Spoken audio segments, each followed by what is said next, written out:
What is quickest over the standing quarter mile between the new BMW M440i Coupe and an old E61 BMW M5? We are going to find out because we're going to have a drag race. So I'm sitting in the M440i. It has a 3-litre straight 6 single turbo engine with 374 horsepower and 500 newton meters of torque. It's got all-wheel drive, an 8-speed automatic gearbox with launch control, and it weighs in at just over 1,800 kilos. If you want one of these new, you're talking around £55,000. Now that old M5, if you want to buy that car right now, that'll set you back 25 grand, but in the noughties it was around £60,000. It has a glorious 5-litre naturally aspirated V10 engine which has a tendency to eat itself. You have to get the rod bearings replaced, otherwise the engine will just go bang and it'll cost you loads to fix. Anyhow, it puts out a lot of power. 507 horsepower, 520 newton meters of torque. That car is heavier than this though. It doesn't help that it's the estate version. It weighs in at just under 2 tons. It's rear wheel drive obviously, and it's got a really crappy gearbox. It's a 7-speed robotized manual gearbox. Sounds odd. It's called an SMG, which means suck my rude word beginning with G. Can you think of one? Let me know in the comments below. It does have launch control, but we're not going to use the launch control on it because invariably it's actually worse than holding it on the brake, because that thing just loses traction like that. We're going to see what happens. Before we do though, please make sure you subscribe to this channel if you haven't done so already. Now I'm talking about you. And hit the bell icon to turn your notifications on. That way you will not miss a single one of these uploads. Also, why don't you follow me on Instagram at Matt Watson Cars. I do loads of behind the scenes stuff, and you'll probably find out some of the cars we're going to be racing before we even race them. Let's do this. Buying a new car? Then head to CarWow and my team will help you find your next car at a fair price. CarWow, your one-stop car buying comparison site. As ever, for a CarWow drag race, we are going to do a sound check. So what does this modern turbocharged engine sound like? I'm going to rev it up. Oh my God, it revs all the way to the red line. That is wicked. Ooh, impressed actually. Let's hear that old M5.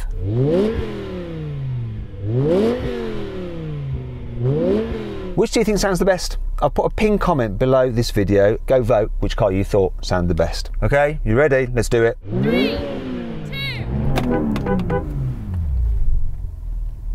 Didn't have it in gear. Let's try again. 3, 2, 1.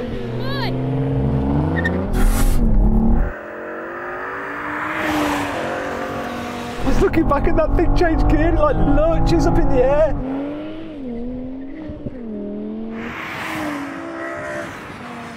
Gear change for that automatic gearbox is just rubbish.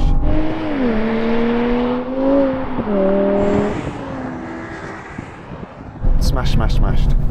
Okay, M5, that looked horrible. Yeah, it's not very good at putting its power down, and then this old SMG gearbox, compared with the latest ZF one in that BMW, it's just leagues behind, unfortunately, but it sounds glorious. Well, I couldn't hear it because I was just so far ahead. I've got an idea. When the starter starts the race, you can go on 1 and I'll see if I can catch you up. What do you reckon? Very kind of you, yeah, let's do it. This could be fun. 3, 2, 1. Off he goes.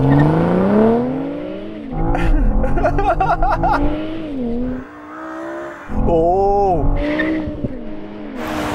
And watch it just jerk as it changes gear. This is quicker.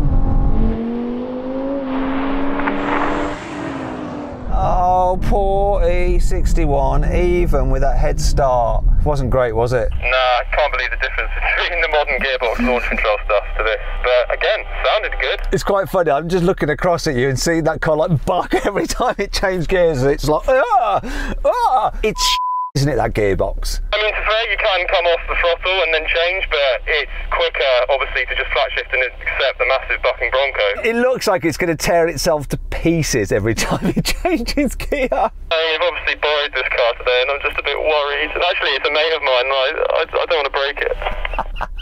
Although you've launched it quite a few times. Oh well, let's move on. So then, what exactly happened? Well, the M440i did the standing quarter mile in 12.2 seconds, while the M5 took 12.6 seconds. But when you factor in the head start, its true time was 13.6 seconds. Now we're going for a rolling race from 50 miles an hour with the cars in their comfiest settings. Automatic mode for the gearbox. And I'll call it in. 3, 2, 1, go.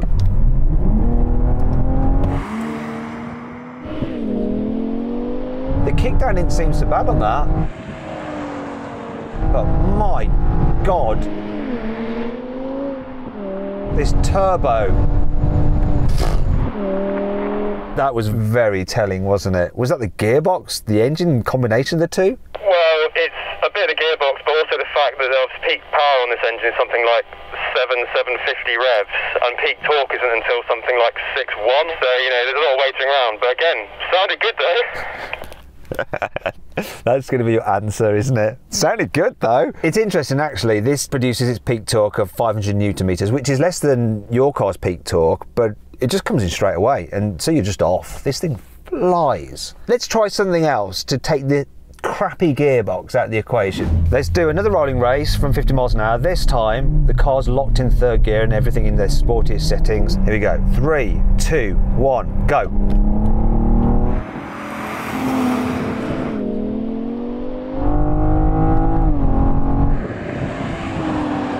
Not such a difference this time, but every time he changes gear, that car just goes bleh.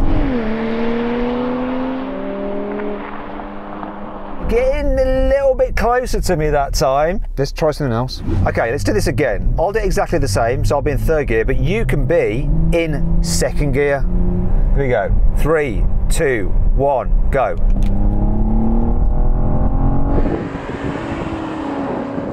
Can I pull it back? Can I pull it back?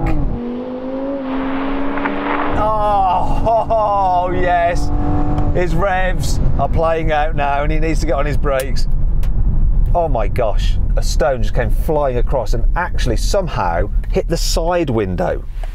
God, I wish those blooming hazards would stop going off. Got a chip in the side window.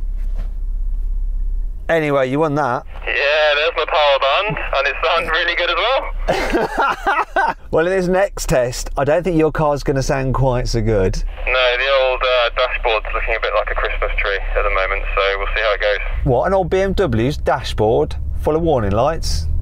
How unusual.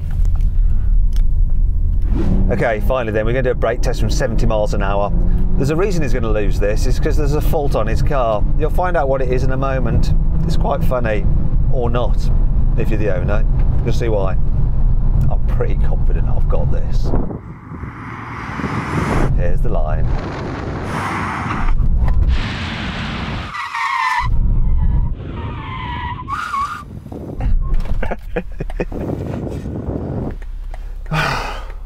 That's fine when you're doing an emergency stop, I guess. See that? His ABS has failed. So my driver was having to brake, then lift off and brake and lift off, like the good old days when I learned to drive. Well managed. He didn't totally destroy the tyres. Yeah, I had to go for a bit of manual ABS there with using my leg. It was so much slower than normal ABS. She was like, it was quite funny. It's good to see the differences between these cars. Obviously, that's a lot cheaper.